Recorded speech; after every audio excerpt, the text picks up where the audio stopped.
a little moment to change the slides for our next speaker, which is very important topic, especially for developers, but also board game designers. Is there anyone here in the audience who is possibly working on the board games or RPG games? Not at the moment, but either way, very, very important topic than how the prototyping could be done way faster, way more efficient. So, without further ado, I want to introduce Dina Ramze from Dina Setso Studio, who will be talking about the topic from concept to player, fast track your prototyping for both board and digital games. Dina, welcome to the stage.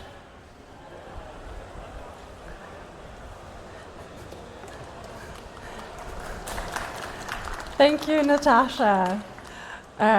Usually I talk about marketing on these, but I figured I would change it up this year and talk about something that might be relevant to some of you here. We're talking about prototyping and getting your games played. So a little bit about me. I am Dina, and I run Dina Setso Studio.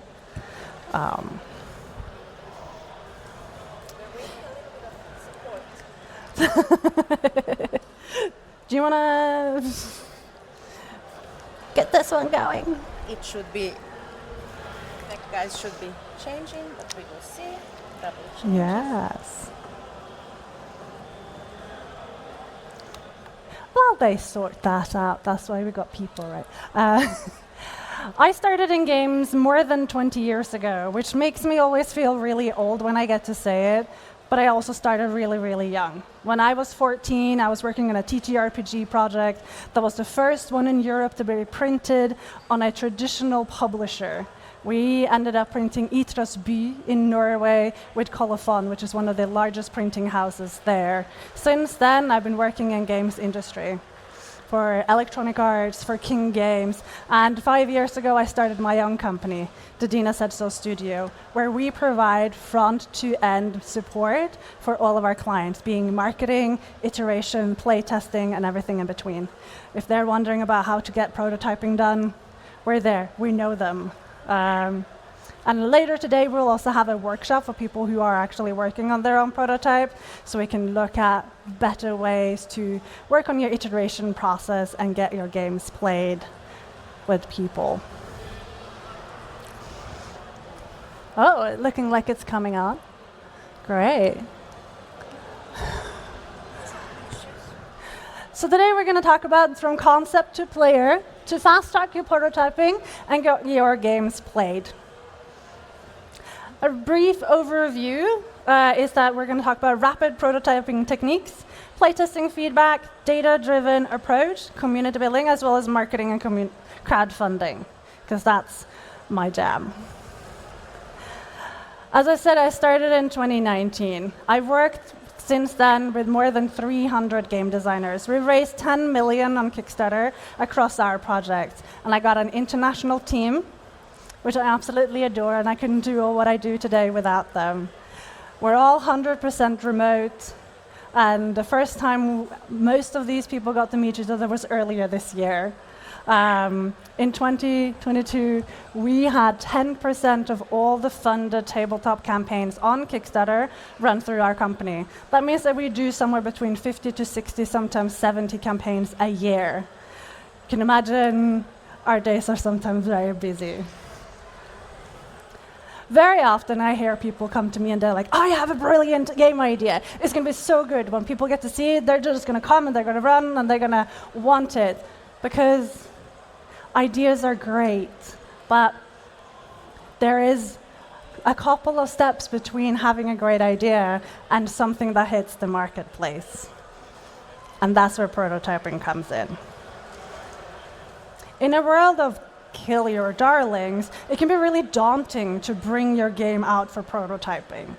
It's scary, and once it's living up in your head, it's perfect. It's the perfect creation, so why mess with the design when it's already so good in your head? Because maybe when you then start prototyping it, puts it onto the table, it isn't, and it doesn't play the way you think it does.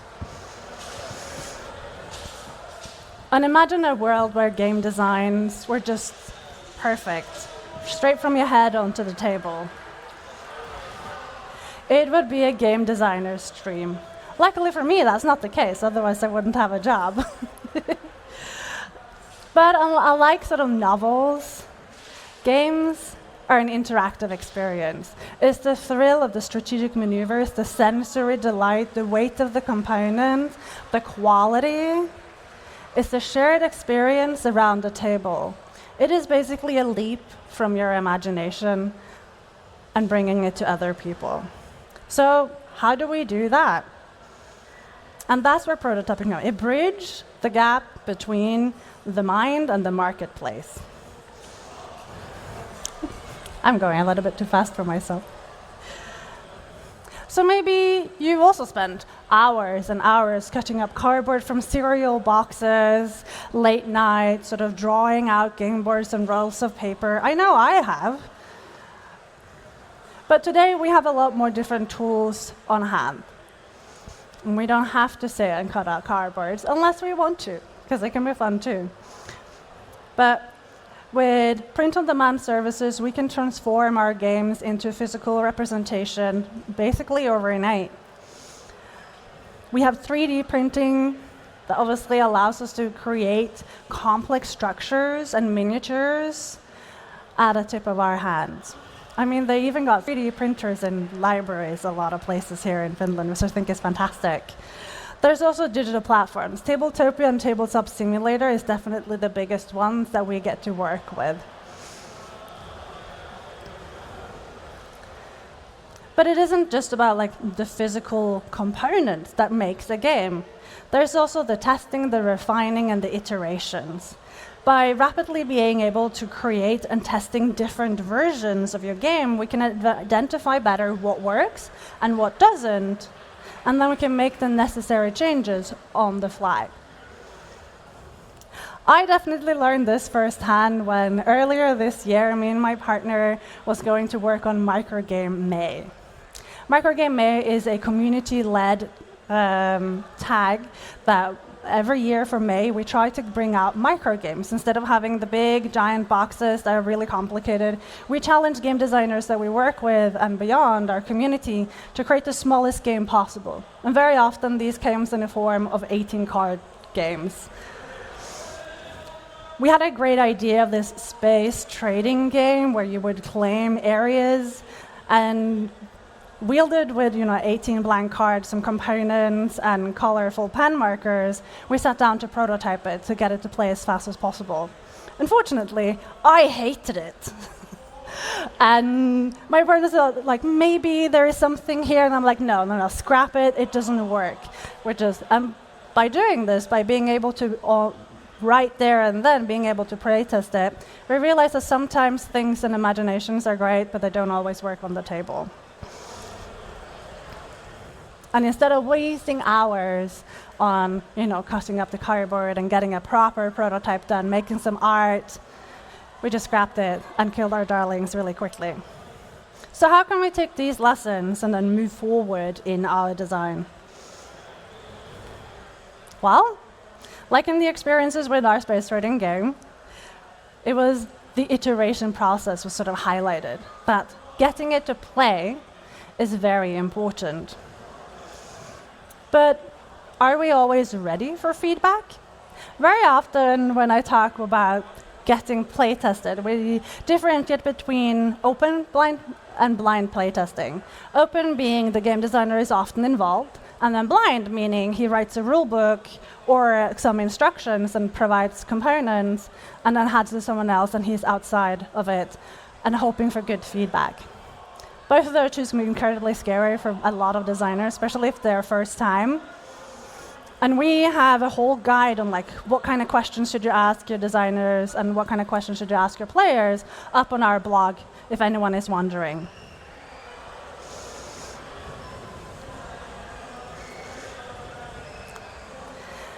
Because the most important thing is obviously to observe your players and how they interact with the game's components, as well as any unexpected challenges during the gameplay.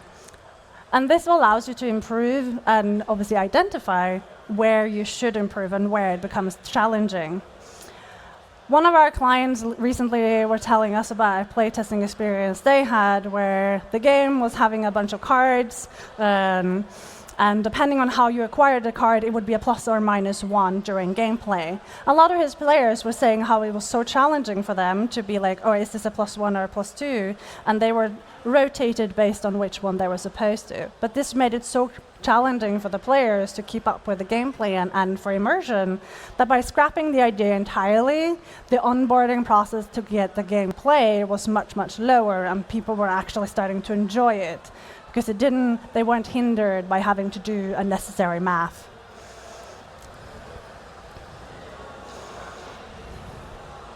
Because obviously, if you're doing playtesting, you want to make sure that you're getting the most out of the experience by asking all of the right questions. And obviously here, I want to emphasize that diversity is the key. Gamers come in all shapes and sizes, age, experience levels, and what excites one player might not be someone else's jam. So it's important to try to playtest a lot across the different players. If someone really loves party games, or if someone is really into miniature games, doesn't mean that they're going to be able to accurately give you the kind of playtesting feedback that you're looking for. Finding good playtesters can be hard, and that's why there are some fantastic online communities, especially on Discord, both from Tabletop Simulator themselves, has a large playtesting community where people can suggest. There's also the game design journey and a couple of others. So if you're wanting places to digitally playtest your game, let me know afterwards, and I can absolutely show you some resources to that.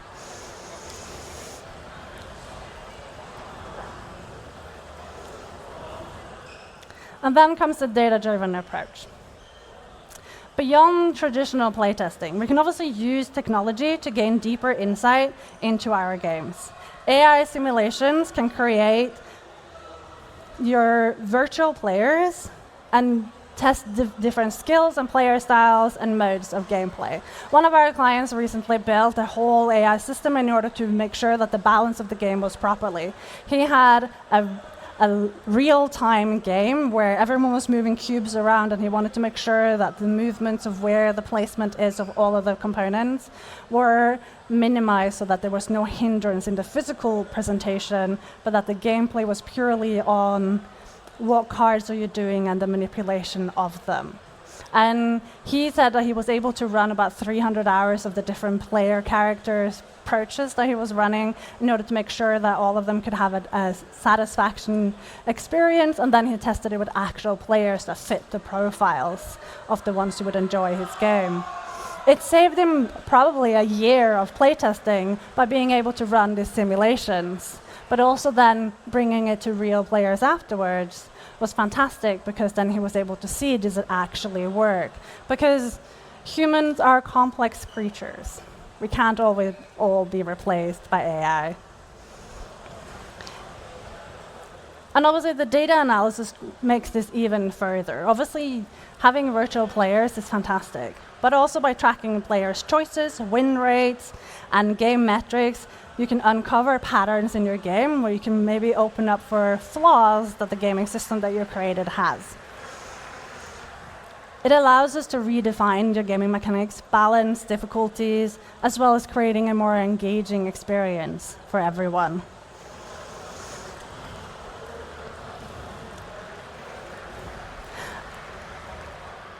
While marketing is essential for reaching a wider audience, building a strong community is super important for building your game. A thriving community is more than just a numbers game, and lead generation can very often take over when you're building and getting ready for specifically crowdfunding, that people forget that there's players behind all of the numbers and you need to interact with them. We call them project evangelists, people who are passionate fans and who create other fans for your thing, because they're advocating for you in the virtual space. They can be incredibly invaluable assets, and we should never forget about them. They can drive bigger sales than some of the greatest performing ads that I've ever seen. We had a campaign a couple of years ago called Oros with one of the designers we were working with, where he had been playtesting purely through his community for more than 3 years, iterating a game that was about the tecton plate movements and how it was creating and changing landmass, which is a super nerdy subject, and people loved it. When they launched their campaigns, they were thinking it was going to be, easy 20, 30,000 something. It ended up at 300,000, purely because his community showed up for him and brought others and created more fans and was his biggest advocate. They never ran a single ad for this campaign, and it was absolutely amazing to see. The nice thing about building communities is that it fosters a sense of belonging. It creates a crowd where everyone sort of understands why we are there. It helps you branch further and build upon the good words. Involving the community as well in your playtesting and through your iterations, it means that they have a sense of ownership in the product as well. It's not just your game. It becomes our game. And that can be an incredibly validating experience as a game designer. The worst thing is obviously people not liking your game or having a struggle to finding the community. But just getting started and exposing yourself to that fears can mean a huge difference on what the end product ends up looking like.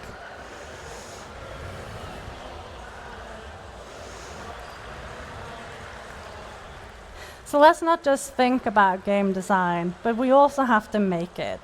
That game development is an iterative process, and by embracing prototyping, playtesting, and community building, we can increase our chances for creating a successful game and leave the lasting impact on the players worldwide.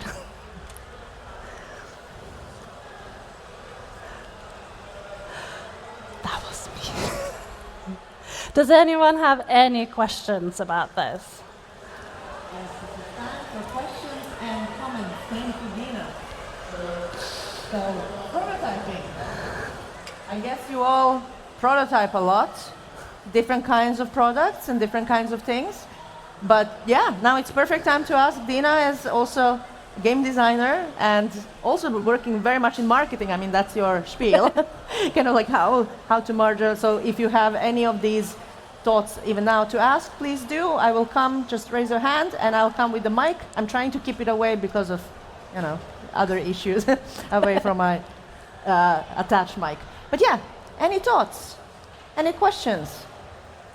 How many here has a prototype that they're working on? Okay, we have a couple of people. Have you play tested it with anyone else? Kinda-ish, a little bit. What prevents you to get it play tested?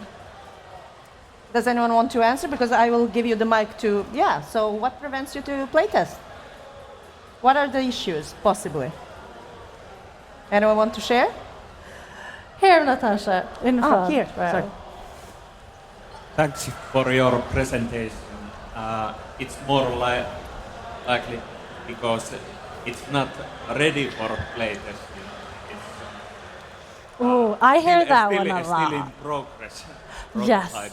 I love that. That's a fantastic comment. Thank you for doing that. I hear this so often, you would not believe it. Very often, game designers will be like, oh, it's not ready. I think as soon as you can scroll something on a bit of post-it notes and cut some corners, it's ready to be played and exposed to someone else. And doing that as early as possible can mean that you can be able to hone in exactly what is the core elements of the game much, much earlier than if you try to build out the whole thing and then present something as finished. You get much better feedback, I often find, the crappier your prototype looks than if you come with something that looks kind of finished. So we often say that even if you do have something that's sort of finished, make the crappy one version first, expose it, and then be like next week, yes, I have this one. What do you think about it now? And kind of build on that as the experience, because people loved seeing glow-ups, and there's nothing like just having like physical repetition with like, this is X, this is Y. We're going to move them around the table like this, and then sort of draw out a board is much more engaging, because it has to people have to use their imagination and activate sort of like, I'm going to play this with you, I'm doing this, we're doing it together feeling. They're much more likely to feel like they belong into the game and experience, because they have to fill it all the blanks. And they get an idea of what it is. It's sort of like reading a book and then watching the movie afterwards. Except if you're coming with a finished game, you're just presenting them the movie, and the book never existed, and you didn't get to have the book fans. Which obviously, if anyone has ever seen TikTok with book talk, they know just how fanatic people can be. That's a great example of product evangelists. So even if you don't feel ready, try it. Thank you. You're welcome. Definitely. And you don't need to test with dozens of people. Just have, like, that's the thing. Like, try to, especially quite often, in both board games and digital games, I can tell you, we playtest with fellow devs from another company, from another team. And we do that for each other's games. There's zero competition issues or whatever, like we're indies, especially for indies, like no issue there. So when you're creating your thing, don't be afraid to ask from another devs or designers, what do you think? Let's try. And they definitely won't give this sort of like, they see way beyond like post-it notes and so on. So there's no issue there. Any other questions or thoughts? I'll come with the mic. So, instead of question, I will repeat same as with other speakers. If someone hasn't done testing, like prototyping depends on the game, it can have many kind of tips, because it depends what you make and how you make. But if you're going to try to test it with the players, what would be your, let's say, tips, how to even get yourself around it? Where could one even start from there? Would it be something that one participates at, for example, let's say like these IGDA meetups when there is a demo corner and then you just come with your prototype, or some other thoughts or more private kind of setting? I don't, like, any thoughts where to start? I recently did Robocon. One of the things that we do every year we go to Robocon is that we invite game designers that we know about in the community to bring their crappy prototypes or their good or better ones. He's here. Wait. And we walk through and we listen to their pitch so that you can perfect their pitch and know better what is the core mechanics that you're trying to work with. We do a lot of these different events, and if anyone wants to catch me afterwards and actually have a prototype with them, absolutely, bring it. I'll have a look at it. I'm also heading off to Tracon afterwards, and every time I'm on these events, we ask people, bring your prototypes, let's have a look at it. Also, I'm super available online. If there is like a tabletop simulator or a Tabletopia version or similar of the game, share it. I'll show you which communities that are there in order to get it play tested. We participate in between like 6 to 7 different Discords that we're a member of, where we play test with our clients. So there's a bunch of different communities. It's just many of them, they don't do good marketing, so I have to do it for them. Wonderful. And also you have a stand here, just We as do, well? right behind here. So if anyone wants to find me, I'll be there. Also, that's where we're going to do the workshop later today at, if you'll remind me the time, 4 o'clock? Yes. 4 o'clock to 6 for o'clock. 2 hours. We'll look at how to get better prototyping and how to get started. And I have a game designer kit with me that we worked with one of the manufacturers in China that we work with a lot to put together, that has all of the things that people need. So you can have a look at that, as well as some of our other prototypes, so you can see what kind of things do we bring with us. Anything from home printed to 3D printed and anything in between. And one little correction, it's from 5 to 7. So 5 to 7. Yes, because there was a bit of change in schedule. So from 5 to 7, here you will have opportunity to do the workshop within a hands-on and ask also then any questions you may have. I can tell you one thing as a game designer, what I use also with my students at University of Turku at the game design course. We usually also, I'm trying, especially for the coders. First of all, how many coders in the house? How many of these coders do game design as well, or wish to do game design? A couple, So, yeah.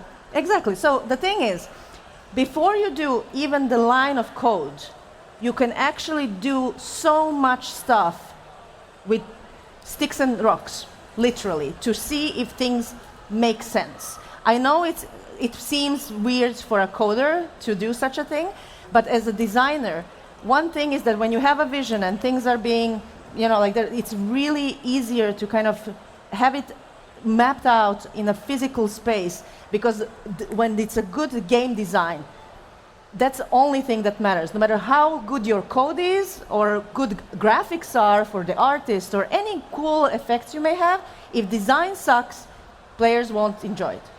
Design comes first.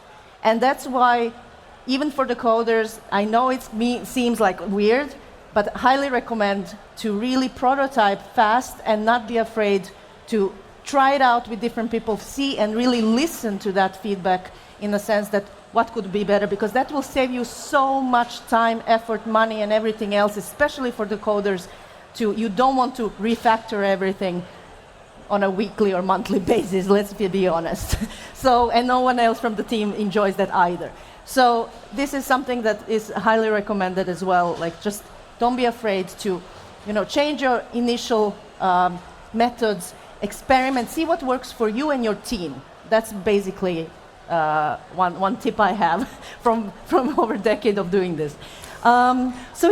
Dina is here, just around the corner. They also have Rahod game as well, if you want to learn more about that, from Weathervane Games, which are launching Kickstarter. Do you want to share last thing about that? Sure. We have a couple of games with us that are all launching in October. We have Soul Shards for Broken Alliance, which is a card game that we just got a prototype in like 2 days ago. We have Dan Kassar, who's mostly famous for A Blood of an Englishman and Arboretum. He's coming out with his own game called Mischief that he's worked on for the past 20 years. So if anyone wants to see what this guy is up to, we have a rough prototype of that as well, in addition to Weathervane Games, who's coming out with Rahod, which is an expansive gaming system that is going to end up promising somewhere around 2,000-3,000 hours playables. For this campaign, Age of Prophecy, we're looking at about 40+ hours with battle map campaigning as well as procedural play. So if anyone wants to have a look at that and see how that works, we're right behind there. And in terms of like benchmarking for this, one of the key takeaways that you can bring with you home is that we always say, before you bring any one thing to the marketplace or to pitch for other publishers to pick up your game, we say that playtest your game for at least 100 hours with different players.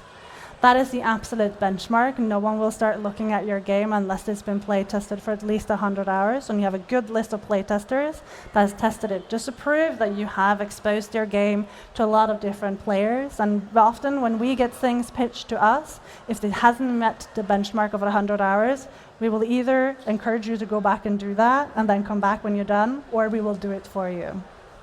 Wonderful. Thank you, Dina, so much. And we are going to have a minute break, of course, to set up for the next speaker. Thank you so much. Thank you, Dina. Thank you.